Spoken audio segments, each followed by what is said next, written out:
Baik pendeta, pertanyaan selanjutnya dari Peter Siahaan di Pematang Siantar. Shalom Pak Pendeta, pertanyaan saya, dari keturunan mana Sem, Ham, dan Yafet ke Abraham? Dan berapa keturunan sampai ke Tuhan Yesus? Silsilah ini. Iya, ini sepertinya berbicara tentang silsilah dari Sem, kalau Ham, silsilah dan Yafet. itu bisa panjang loh.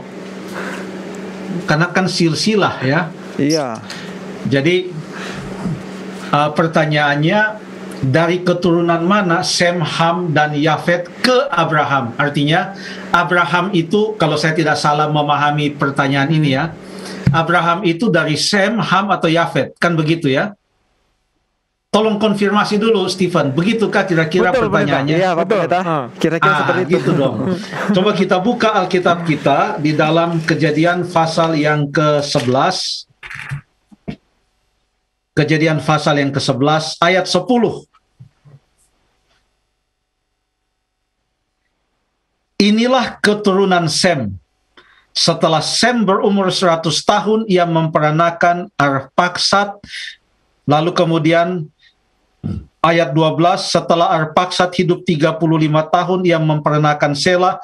Terus dan terus sampai kepada ayat 25, Nahor masih hidup 119 tahun setelah ia memperanakan Terah, dan ia memperanakan anak-anak lelaki dan perempuan. Ayat 25, dan Terah hidup 70 tahun, ia memperanakan Abram.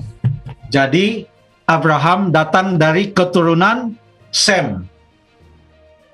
Kalau dari Abraham sampai kepada Tuhan Yesus, kira-kira berapa keturunan? Coba kita buka apa yang tertulis di dalam Matius pasal 1.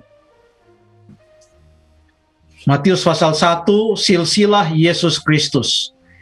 Inilah silsilah Yesus Kristus, anak Daud, anak Abraham. Ayat yang kedua, Abraham memperanakan Ishak, Ishak Yakub, dan seterusnya. Kesimpulannya ada di ayat yang ke-17.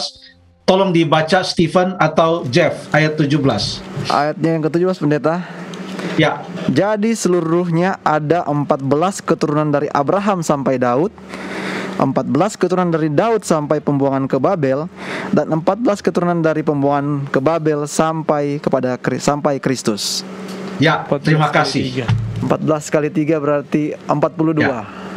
Iya, Ya. ada 42. Ya, terima kasih. Itu saja tanggapannya.